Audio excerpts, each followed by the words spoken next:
তোমাকে নায়িকার অফার দিছে না? শাকিব খান দেয় না, কিন্তু তুমি যে নায়িকার অফার আমার পাইছো। মুভি করার কথা ছিল, বাট আমি তো মুভি করব না। বলো না। তামিল থেকেও আসছে তামিল মুভি? তো তামিল মুভি করো ম্যান। 3 বার। আরে জোর। বিয়ের পর ও কি করলো, নিজেই মিডিয়া বাদ দিয়ে দিল। শেষ। আর টিকটক করলে নাকি হচ্ছে মানে টিকটকার, এই কথাটা একটা মানে একটা গালি। গালি, রাইট। মানে এই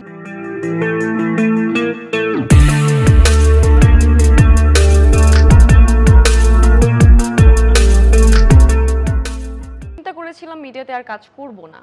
মানে উনি আমাকে পছন্দ করতো না। এত এত বেশি মানে পচা ভাবে বিহেভ করে কেউ কারোর সাথে।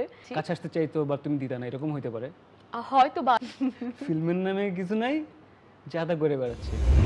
তোমাকে নায়িকার অফার দিছে না? শাকিব খান দেয় না, কিন্তু তুমি যে নায়িকার অফার আমার পাইছো। মুভি করার কথা ছিল, বাট আমি তো মুভি করব না। কেন জানো? করব না, ফ্যামিলি পছন্দ করে না, প্লাস হচ্ছে আমার কাছে উপস্থাপনাই ভালো লাগে, আর নায়িকা আমি করতে পারো না নায়িকাদের মতো, এরকম কিছু? টিভিসি করতে ভালো লাগে, ফটোশুট করতে ভালো লাগে, বাট এই যে মুভি বা নাটক এই প্লেসগুলোতে আমার যাওয়া হয়নি। কেন? কারণ আমার ফ্যামিলিকে আমি টাইম দিতে পারবো না ফার্স্ট, আর যেহেতু বিয়ে শাদী করে ফেলেছি, শ্বশুর বাড়ির একটা বিষয় থাকে, তো আমি যদি মুভি বা নাটকে যাই একেবারে ওই দিকেই আমার সম্পূর্ণ থাকতে হবে, এদিকে একেবারেই টাইম দিতে পারবো না। প্লাস হচ্ছে চলাফেরাও ওভাবেই করতে হবে, হ্যাঁ একটু ন্যাকা ন্যাকা হতে হবে বেশি, সো আমি এত বেশি ন্যাকা ন্যাকা করতে পারবো না, হলে হবে না, একটু কন্ট্রোভার্সি লাগবে, না হলে তো এটার মধ্যে তো থাকতে পারবো না আমি, এটার জন্য আর কি যাওয়া হয়নি। ওকে, বাট অফার তো পাইছো অনেক। হ্যাঁ, কি কি বলো? ইভেন আরেকটা কথা বলি, হ্যাঁ বলো না। তামিল থেকেও আসছে তামিল মুভি? তো তামিল মুভি করো ম্যান। 3 বার। আরে জোর। আচ্ছা বাংলাদেশেই করতেছি না, আমি তামিলে যাব ওটা তো কিভাবে? ভালো, ওটা তো বলো তামিল মুভি গল্প শুনি, আই লাভ তামিল মুভি। কালকে একটা মালায়ালাম মুভি দেখছি আমি, নামটা হচ্ছে প্রেমালু। আচ্ছা, মানে হয়তো ওদের প্রেমময় মুভিগুলো হতে পারে। কিন্তু অনেক মানে ফ্যান্টাস্টিক। আমি গল্পটা দেখে, কালকের মুভিটা দেখে আমার এত ভালো লাগছে, মানে কি সুন্দর গল্প, লাভ স্টোরি। মানে ধরো ইয়াং টিনেজ, ওদের টিন না বাট ইয়াংস্টারদের, খুবই সুন্দর গল্পটা, আর এত ভালো লাগছে। নামটা হচ্ছে প্রেমালু, আপনারা দেখতে পারেন, মুভিটা খুব সুন্দর, ইউটিউবে আছে প্রেমালু, দেখতে পারেন অনেকেই। হ্যাঁ বলো তো, তামিল মুভি গল্পটা শুনি আমি, কি হয়েছে? এটা হচ্ছে করোনার আগে থেকে স্টার্ট হয়েছে, মানে আমার ইতে আছে, ইনস্টাতে আসলে এই নকগুলো আসে। ওকে, হ্যাঁ। সো মুভি প্লাস হচ্ছে ওদের যে ওই মানে ইন্ডিয়ার যতগুলো হচ্ছে বিজ্ঞাপন বা আরো অনেক ধরনের শুট টুট এইসবের বিষয় কিন্তু অনেকে নক দেয়। রাইট। সো আমি তো আমার দেশেই যতটুকু পারছি মানে সিলেক্টিভ কাজ দেশে তো ইনস্টাগ্রামে নক পাবা না, কারণ আমাদের এখানে ইনস্টাগ্রামটা তো পপুলার না, ইনস্টাগ্রামটা ওয়ার্ল্ড ওয়াইড, ইউরোপে, ইন্ডিয়াতে সব। তো এটার জন্য মানে অনেক অফার ইনস্টাতেই বাহির থেকে কিন্তু অনেক আসে। সো আমার তো করা হবে না, আমি যাব না। সো আমার বাংলাদেশে আমি আছি, এখানেই যতটুকু আমার শখে কাজ করতে পারি ততটুকুই করব, এই আর কি। ওকে, হ্যাঁ মানে বলো না অফারটা কি সেটা বলো। অফার হচ্ছে মেইন মানে লিড রোলই, একটু বলো। সো নাইস একটা গল্প ছিল, সেই গল্পও শেয়ার করেছিল। সো নাইস হলে তো হবে না, মুভি যেহেতু করব না, বাংলাদেশেই করছি না, তাহলে তো বাইরে তো দূরের কথা, গল্পটা কি ছিল? নাইস মানে গল্প ছিল হচ্ছে প্রেমের কাহিনী ছিল আর কি। সো প্রেমের কাহিনী, নায়কের নাম বলেনি, নায়কের নাম বলেনি, ওকে, একটাতেও নায়কের নাম বলেনি। তুমি জানতে চাও না? আমি তো করব না, আল্লু অর্জুন হলে করব। আল্লু অর্জুন, ওয়াও, আল্লুকে আমি অনেক পছন্দ করি। হতে পারে না? সরি অনেকে। ইয়াশ হলে করব না, আমার কাছে বা মহেশ বাবু হলে করব। কেন আল্লুকে ভালো লাগে, ওর পার্সোনালিটি অনেক মানে পারফেক্ট। সবচেয়ে বেস্ট তো সে মানে হিট ছিল একটা সময়, খুব জোস, বিজয় দেবরকোন্ডা। কি জানি আমি জানি না, কিন্তু আমার আল্লুকে অনেক ভালো লাগে, আমি জানি বিকজ অফ পুষ্পা। পুষ্পার আগে থেকে আমি আল্লুকে অনেক পছন্দ করি।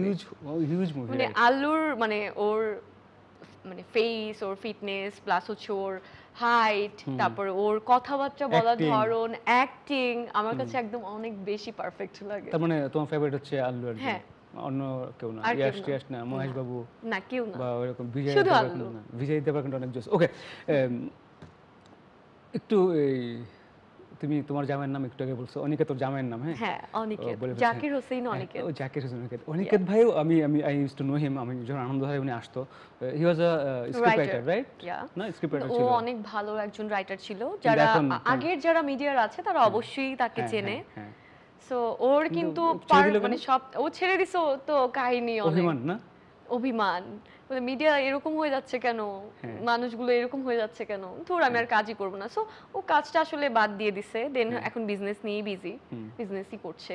ওটাই বেস্ট। ওকে, এখন তোমার গল্পে আসবো, তোমার যে প্রেমটা কিভাবে শুরু হলো। বাট ভাইয়া আমি কিন্তু বলি ওকে যে তোমার এটা শখ করে তুমি বাইরে থেকে স্টাডি করে আসছো, আমি ওকে অনেক পিন করি যে তুমি কাজ করো, তুমি যে বিকেল থেকে ফ্রি থাকো রাত পর্যন্ত, তুমি কিন্তু পারো একটা করে গল্প লিখে দিন হচ্ছে কাজ করতে। এখন তো সিনস আর আমি ওকে অনেক খোঁচাই, কিন্তু ও হচ্ছে বলে না বাদ দিয়ে দিছি। এখন কিন্তু মানে ভালো অনেক স্ক্রিপ্টে ভালো স্ক্রিপ্টের অভাব থাকে। আমি কিন্তু এখনো গিভ আপ করিনি, ওকে সব সময় বলি স্ক্রিপ্ট লিখতে বলি, আমি সব সময় তোমার জন্য লিখতে বলো, তুমি নায়িকা হয়ে যাও, ঠিক আছে? আমরা আসলে কিন্তু ওর সাথে আমার কথা ছিল, আল্লু অর্জুনকে নিয়ে আসি, এটা কিন্তু ট্রু। হ্যাঁ বলো, নায়িকার একটা স্ক্রিপ্ট লিখতে বলো। আমাকে ও বলছিল যে ওই তো বিয়ের আগে বলেই বলে তোমার অন্য কোথাও কাজ করতে হবে না, তুমি আমার কাজই করবা। সো বিয়ের পর ও কি করলো, নিজেই মিডিয়া বাদ দিয়ে দিল। এই তো এইটাই করে বুঝছো, এই যে তুমি ট্র্যাপে পড়ছো।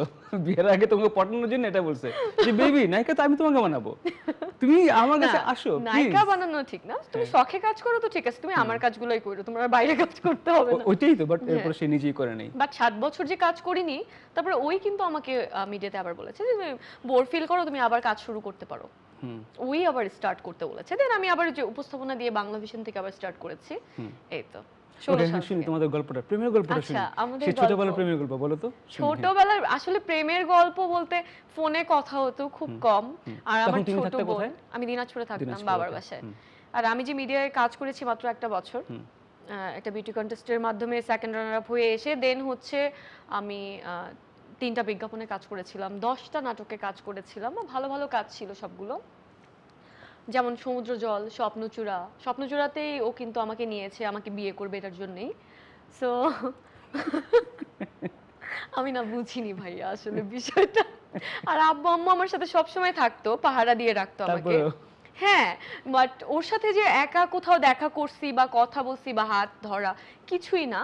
বাট ও কিন্তু হচ্ছে মানে ফোনে বলতো যে শোনো আমি কিন্তু তোমাকে বিয়ে করব, মানে প্রেমের প্রস্তাবটা কিন্তু দেয়নি ও, সরাসরি আমি তোমাকে বিয়ে করব। হ্যাঁ, আমি কিন্তু মেয়ে খুঁজছি, তো তোমাকে আমার ভালো লেগেছে, আমি যেমনটা পছন্দ করেছিলাম, যেমনটা ইচ্ছে ছিল, সো তেমনই তুমি, তো তোমাকে আমি বিয়ে করব, তুমি আর একটু বড় হও, বিয়ে করব। সো আমি জানি না বয়স তখন কত ছিল, আমার তো 13.5 14 হবে তখন। What true, okay true. যাই হোক, তারপর 1 বছরের আগেই আব্বু আম্মুকে হচ্ছে ইটস লাইক পেডোফাইল এটাকে বলে, মানে tell him this is not done. আমি জানি না, it's a crime in worldwide, like এখানে না হইলো। আচ্ছা থাক, অসুবিধা নেই, বাট আমি তো রাজি ছিলাম। এক্সকিউজ মি, তুমি রাজি থাকার কে তখন? না, ফ্যামিলি থেকে পরে রাজি হয়েছে। আব্বু আম্মু বলেছিল যে এখনই না, এইচএসসিটা ডান হোক, দেন হচ্ছে বিয়ে হোক। জানি না, আমিও অনেক বেশি চিন্তা করেছিলাম না বিয়েটা করে ফেলা উচিত। আচ্ছা, ফোনে ফোনে কত আর কথা হবে। প্রেমটা শুনি, হ্যাঁ কিভাবে পরিচয় কিভাবে হলো? পরিচয়টা হচ্ছে ওই যে বিউটি কন্টেস্টের মাধ্যমে। আচ্ছা, গ্রুমিং চলছিল আমাদের ওই সময়। কি হয়েছে, আমরা 11 জন ছিলাম। হ্যাঁ, ওকে 11 জন ছিলাম গ্রুমিং ক্লাসে। সবাই গ্রুমিং মানে প্রতিদিন আসে না, প্রাচী ওদের ব্যাচ, জেনিথ প্রাচী, হ্যাঁ ওই ব্যাচের। দেন হচ্ছে মানে এক একদিন এক একজন সেলিব্রিটি আসতো, বা 2 জন 3 জন যাই আসতো না, সবাই দৌড়ায় যাইতো, বাট আমি কিন্তু যাইতাম না। আমি বিজি থাকতাম আমার ডান্সের প্র্যাকটিস নিয়ে বা শিল্পকলা ক্যাটওয়াক নিয়ে। তো আমি না চিন্তা করতাম কি, হ্যাঁ শিল্পকলায়, তখন তো আমার প্ল্যান ছিল যে আমি মিডিয়াতে কাজ করব, অনেক কাজ করব, অনেক অনেক অনেক বেশি কাজ করব। আমার তো ইচ্ছা ছিল না যে আমি বিয়ে করে সবকিছু কুইট করে ফেলার, আমার কোনো ইচ্ছে ছিল না তখন। না, বিয়েটা করছো তুমি যে টোপে পড়ে, যে তোমাকে নাকি বানাবো, ওটা শুনে মানে ওকে জয়েস ওভাবে বলেনি না, ও এত খারাপ না। না, খারাপের কথা করতে গেছিল, টোপে ফেলেনি। না টোপ নিচ্ছে, এটা তো টোপে যে শোনো তুমি নায়িকা হয়ে আমার এখানে নায়িকা হবা, আমি যদি স্ক্রিপ্ট সে লিখে, হুইচ ইজ ভেরি লেজিট ছিল না জিনিসটা। স্ক্রিপ্ট রাইটার সে, মানে সে তার গল্পই তো, ও কিন্তু ওই সময় অনেক বেশি আই নো টপে ছিল। অফ কোর্স, হ্যাঁ ডেফিনেটলি অনেক ভালো স্ক্রিপ্ট রাইটার ছিল সে। তো যখন সে বলবে যে আমি তোমার নায়িকা বানাবো, সো তারপর তাহলে তো ছিল না, রাইটার তো সে। আসলে কেন এটা বলেছিল, আসলে ওর করার ইচ্ছে ছিল কাজ, বাট বিয়ের পর থেকে দেখছিল যে মানে সিচুয়েশনটা আসলে অন্যদিকে যাচ্ছে, কাজটা ভালোভাবে হচ্ছে না, আর মানুষগুলো চেঞ্জ হয়ে যাচ্ছে। তখন আরো অনেক ঝামেলা ছিল ওর মধ্যে, হয়তো বা ওদের সবার মধ্যে ঝামেলা ছিল। তুমি প্রেমের গল্প শুরু করো, হ্যাঁ শেষ করো এটা। হ্যাঁ ঠিক আছে। সো তোমার গ্রুমিং হইতো, অনেক আসতো, তুমি ডান্স নিয়ে বিজি থাকতা। তারপরে হচ্ছে সবাই দৌড়ায় যেত, তো ও আবার অন্যান্যদেরকে জিজ্ঞেস করতো যে ও সবাই আসতেছে, ও আসতেছে না কেন? ও পিচ্ছি, ও আসবে না, ও এগুলো পছন্দ করে না। ওকে ও আসলে ও বলে কি ধুর আমি একটা সময় ওদের থেকে আরো বেশি ভালো করব। আর এটা কিন্তু আমি এটা চিন্তা করতাম ভাইয়া সব সময়, যে এখনো করো? এখন আর চিন্তা করি কত বছর হয়ে গেছে বলো তো? মানে 15 ইয়ার্স হয়ে গেছে না? হ্যাঁ, মিডিয়াতে তো 15 ইয়ার্স হয়ে গেছে। 15 ইয়ার্সেরও বেশি, 16। বাট তখন আমি এটা চিন্তা করতাম যে আমি একটা পজিশনে যাব, আমার ইচ্ছাই ছিল এটা, পড়ালেখা দিয়ে হচ্ছে ডক্টর হব আর হচ্ছে মিডিয়াতে একটা পজিশন করে নিব। বাট এটা হয়নি। ইটস ওকে, নো এখনো চলে হইতে পারে, it's never too late. It's okay, no problem. যেভাবে আগাচ্ছি এভাবে আগাতে থাকি। হ্যাঁ, you have a beautiful baby. মানে ইফ সি মানুষ অ্যাচিভমেন্ট কিভাবে মানুষ ক্যালকুলেট করে, মেজার করে কিভাবে, যে তোমার সেন্স অফ স্যাটিসফ্যাকশন যে এটাই ভাই, আই এম আ মম, আমার একটা বিউটিফুল বেবি আছে, I have a loving husband, what else do I need, right? কেউ চিন্তা করে যে না আমাকে সবাই চিনে, আমি উপবিশ্বাস, আমি পরিমণি, that's my achievement, you know what I mean? So এক একজনের সেন্স অফ স্যাটিসফ্যাকশন যেটা সেটা ডিফারেন্ট। এখন তোমার বাট তোমার এটা আসলে ওদের মধ্যে চাচ্ছিলে তুমি হইতে, মানে অ্যাটলিস্ট তোমাকে চিনবে ওদের মতো, হ্যাঁ, বাট সেটা হয় নাই। বাট এখনো কিন্তু অনেক টাইম আছে, cause still you are like young, আসলে কি টাইম আছে? অফ কোর্স, কোনো ব্যাপারই না, cause you are hardly like 25 26 এখন, রাইট? সো আই মিন যখন 14, আচ্ছা মেয়েদের এজ বলতে হয় না, না আমি তো আমি বলে দিছি তখন, তুমি বলে ফেলছো, হ্যাঁ। সো কাছাকাছি এরকমই। সো ব্যাপার না, তুমি 30 35 এ গিয়েও তুমি ক্যারিয়ার শুরু করতে পারো। কোনো ডেফিনেটলি তুমি খেয়াল করে দেখো না, জয়াপু তো শুরু, মানে ওর তো হিট হয়েছে তো ওই সময় গিয়ে, আরো অনেক পরে গিয়ে হিট হয়েছে এখন যেটা, তাই না? শি ইজ লাইক এখন থাক এজ না বলি। তো আই মিন বা তুমি বাইরের কথা চিন্তা করো না, তুমি কলকাতা চিন্তা করো, তুমি বলিউড দেখো, সবাই তো এরকম। সো মানে টিনেজ তো এখন খুবই কম, নাই তো এরকম, বা 20 22 বছরের কিন্তু এজটাদের একটু বেশি, তারাই বেশি কাজ করছে, তারা কিন্তু সুপারস্টারস এন্ড লাইক এরকম। সো যাই হোক, তো আমার যেটা বলছিলাম, তো হ্যাঁ, তারপর এইভাবে ওর একটা মানে মাথার মধ্যে ঢুকে গেল যে হ্যাঁ সবাই আমাকে দেখার জন্য দৌড়ে আসতেছে আর ও আসতেছে না, দাঁড়া ওরেই আমি বিয়ে করব। মানে ওর ওই সময় থেকে এই প্ল্যানটা। দেন আমাদের অনুষ্ঠানটা শেষ হয়ে যাওয়ার পর আমাদের যখন হচ্ছে সুন্দর প্রতিযোগিতার মধ্যে হচ্ছে সেকেন্ড রানার আপ হলাম, মানে আমাদের হয়ে গেল। দেন আমাদের একটা পিকনিক ছিল, ওই যে মিডিয়া পিকনিক যে আগে হতো, সো পিকনিকে গিয়েছি। ওই সময়ও দেখতেছে যে সবাই ওর জন্য দৌড়ায় যাইতেছে, বাট আমি যাচ্ছি না। আসলে আমার মানে কোনো চিন্তাই ছিল না যে আমি কারোর জন্য দৌড়ায় সামনে যাব, তা আমি তো একদিন হব, এরকম একটা চিন্তা ছিল। ছোট মানুষ ভাইয়া, কি আর চিন্তা করতে পারি তখন।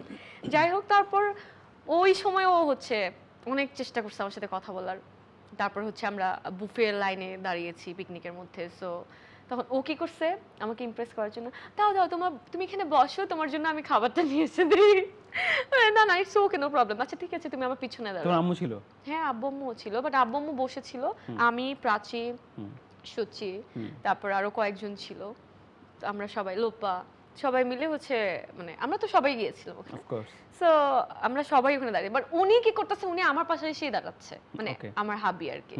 সো তারপর আমাকে সে নিয়েই দিল খাবারগুলো, আমাকে নিতে দেয়নি নিজে। দেন এই তো ওইটা একটা গেল পার্ট। তারপরে কি হলো, ও তো কোনোভাবে রিচ করতে পারছে না। তারপরে ওর নাটকের মধ্যে আমাকে হচ্ছে নিয়ে নিল স্বপ্নচূড়ায়। ওটাতে নাম দিয়েছিল সুইট কন্যা। ও হ্যাঁ, ওটাতে হচ্ছে সুইট কন্যা, মডেল কন্যা। হ্যাঁ, তারপর ওখান থেকে ওই এক কথায় দুই কথায় দেন হচ্ছে মানে অনেক কাহিনী, নাম্বার, ফোন নাম্বার টাম্বার, মানে অনেক কাহিনী ভাবে নেয়া আর কি। সো আমরা হচ্ছে মানে ও ফার্স্টে কি করেছে, মানে আমি তো ছোট, সো আমার মাথায় কিন্তু প্রেম ট্রেম এইসব বিষয় কিন্তু সত্যিই ছিল না। আর আমি কিন্তু মানে কাজটাকে বেশি প্রাধান্য দিতাম আর স্টাডিটাকে, রাইট?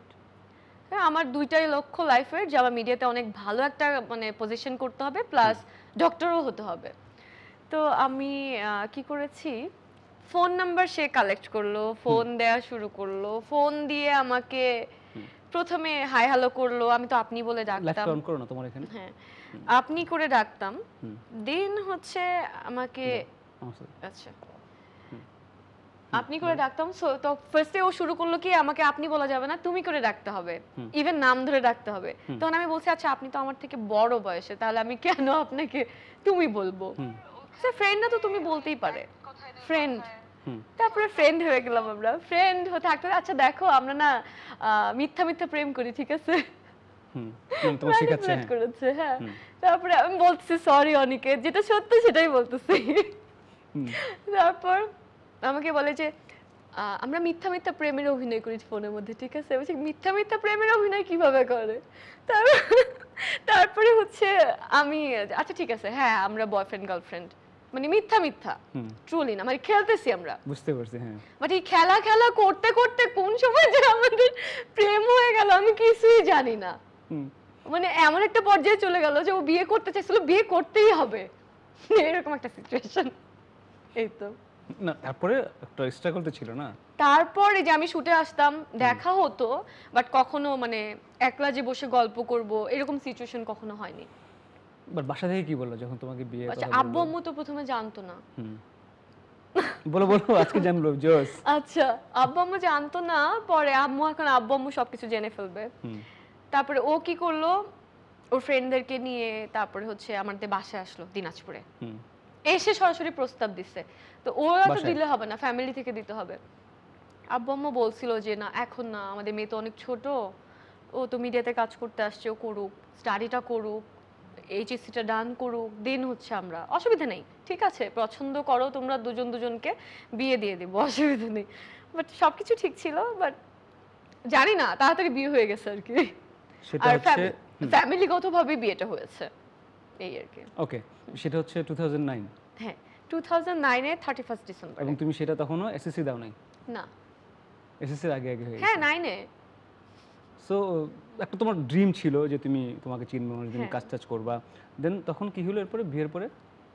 বিয়ের পরে যে তাড়াতাড়ি ওডি হয়ে গেল, দেন হচ্ছে ওই ছোটবেলাতেই তারপরে হচ্ছে আচ্ছা বাচ্চা সামলানোর সময় তো আর সবকিছু করা সম্ভব না, বাচ্চাকে তো সামলাবো নাকি কাজ করব। না আমি জানতে চাচ্ছি তুমি বিয়ের পরে, তোমার বিয়ের আগে একটা কথা ছিল যে হ্যাঁ তোমাকে মানে নায়িকা বানাবে বা বাট ও তো নিজেই মিডিয়া অফ করে দিচ্ছে।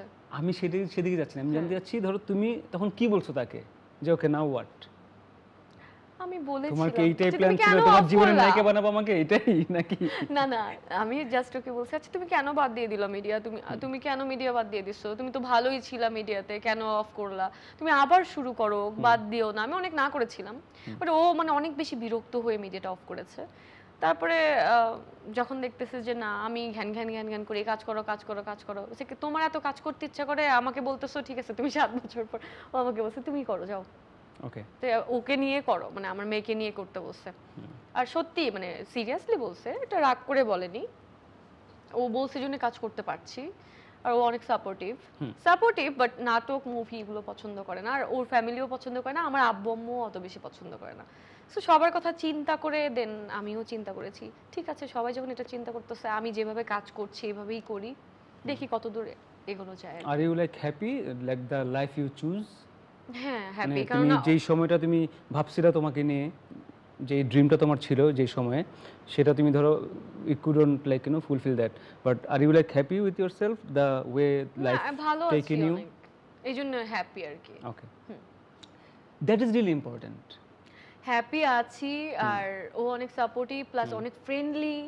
আমার মানে যা ইচ্ছা আমি তাই করতে পারি, ও মানে ও আমাকে কখনো কোনো কিছুতে বাধা দেয় না, এই জিনিসটা ভালো লাগে। বাধা দেয় না মিন্স বল নায়িকা হতে পারতেছ না, ওইটা আলাদা হিসাব, মানে এমনি অন্যান্য সবকিছু অনেক আছে না হাজবেন্ড যে এই ড্রেস পরা যাবে না, ওই ড্রেস পরা যাবে না, মানে এগুলো নিয়ে পেইন দেয় না আর কি। ড্রেস নিয়ে না, তোমার তো একটা স্বপ্ন ছিল, তোমার একটা চাওয়া ছিল, তাই না? এক্সকিউজ মি, স্টাডি করতে দিচ্ছি মানে কি? আমি এটাই বুঝি না। মানে এখন বিয়ের পরে কিন্তু অনেকে দিতে চায় না স্টাডি করতে। কি অবাক না, আমি এটা নিয়ে ভাবতেই পারি না যে বিয়ের পরে একটা মেয়ের তখন তার মাস্টার হয়ে যায় তার জামাই, যে তুমি এটা করতে পারবা না, এটা পড়তে পারবা না, এটা খাইতে পারবা না, এদিকে চাকাইতে পারবা না, এই ফ্রেন্ডের সাথে কথা বলতে পারবা না। আমি এরকম না, আই এম শিওর যে আমি এরকম হাজব্যান্ডও হব না। আমার কথা হচ্ছে যে মানে যে না কেন, যদি ধরো তোমার একটা জিনিস খুব পছন্দের, রাইট, এখন আমি মানা করলাম বা ডাজন কেমন না, আমি জানি না আসলে কীভাবে নাও জিনিসটা। ধরো নায়িকা হতে দিবে না, সেটা ডিফারেন্ট জিনিস, তুমি ওইটাই বলছো যে নায়িকা হতে দিবে না, সেটা মেনে নিছো, বাট অন্যগুলো তোমাকে দিচ্ছে, সেটাই বলছো। হ্যাঁ আমি এটা চিন্তা করতেছি, তুমি লাইফে সবচেয়ে বেশি চাইছো এই জিনিসটা, এইটাই তো দিচ্ছে তো অ্যাটলিস্ট, মানে এটাই কেমন অবাক করার ব্যাপার না? দিচ্ছে তো, মানে কেন দিচ্ছে, কেন দিতে হবে, কেন এটা তো অবভিয়াস হওয়ার কথা না? না না, দিচ্ছে তো এই জন্যই বলছি, কারণ আসলে মিডিয়াতে কাজ করলে পরে সংসার কিন্তু খুব কম টেকে সবার। ওইটা খুব এটা কিন্তু ইম্পর্টেন্ট, সত্য কথা, তাই না? সো আমরা সংসার টিকিয়ে, মানে আমি যে কাজ করতে পারছি, ও যে সাপোর্ট করছে, এইটুকু, এটাই আমার কাছে মানে সো এটা রহস্যটা কি কম্প্রোমাইজ সংসার, যেটা তুমি ইউ আর কম্প্রোমাইজিং মানে ইয়োরসেলফ। ও করে আমিও করি। ও কি রকম কম্প্রোমাইজ করে? মানে আমি যেটা পছন্দ করি না ও সেটা করে না। সেটা কি রকম? এটা বলবো যে না। তুমি নায়ক হতে পারবা না? না না না। তাইলে মানে ও বেশি আড্ডাবাজি করতো আগে 1টা 2টা পর্যন্ত রাত, সো আমার না এটা ভালো লাগতো না। আর নতুন বউ যখন আসছি তখন রাত 1টা, ও তো তখন মিডিয়াতে টপ যেহেতু ছিল, 1টা 2টা পর্যন্ত বাইরে থাকতেই হতো, কাজের জন্যই থাকতে হতো। বাট আমি তো ছোট ছিলাম ভাইয়া, আমি বুঝতাম না। আমি বলতাম যে তুমি রাতের বেলা একা একা মানে এটা নিয়ে অনেক ঝামেলা হতো আমাদের দুজনের মধ্যে। সো এটা চিন্তা করে দেন হচ্ছে ও এটা অফ করে দিচ্ছে, আড্ডাবাজি অফ বেশি করে না। বাট আমি একেবারে যে না করেছিলাম তা না, একটু একটু করতে পারতাম। বাট রাত 2টা 3টা পর্যন্ত বাইরে থাকার তো কোনো দরকার নেই। তোমাকে নিয়ে যেত, তাইলে তো হইতো। নিয়ে যেত না, তখন তো ওডি ছিল পেটে। সো ওকে নিয়ে তো বিয়ের 1 বছর পরেই হয়ে গেছে না? হ্যাঁ 1 বছর না, এই তো আগেই। আরে সিরিয়াস? মানে তুমি এখনো বলবো যে ইট ওয়াজ নট আ ট্র্যাপ? মানে বউদেরকে আটকানোর জন্য কি করে, জামাইরা বলে প্রেগন্যান্ট করে ফেলে, ব্যাস বিন্দাস, আর কোনো কিছু করতে হবে না। আচ্ছা ওটা কি ও করেছে আমি জানি না। তুমি যদি দেখো তাহলে কমেন্ট করে একটু জানাও। দেখতে এখনই শেয়ার করে দাও, দেখবে মানে দেখতে হবে। তুমি যদি দেখো, তুমি কি আমাকে আটকানোর জন্য আসলে কি ওদিকে তাড়াতাড়ি নিয়ে ফেলছো, আমি জানি না। অবভিয়াসলি সেটাই হওয়ার কথা না, যে হ্যাঁ ওকে বিজি থাকবে। আসলে আমাকে মানে আমার একটা মানে আমি একা থাকতাম তো হয়তো বা আমার একটা খেলার সাথী করার জন্য এই আর কি। সো ও কিন্তু মানে আমরা কিন্তু মা আর মেয়ের সম্পর্ক থেকে কিন্তু সিবলিং এর মতো কিন্তু সম্পর্ক বেশি না, দেখতেই তো মানে এরকম। সারা দিন আমরা মানে মারামারি করি ঘরের মধ্যে, ওর চুল টানি, ও আমার চুল টানে, মানে একটু পিঞ্চ করি। তোমরা 2 বোন হয়ে গেছো। হ্যাঁ একদম সেম। ও বড় বোন, তুমি ছোট।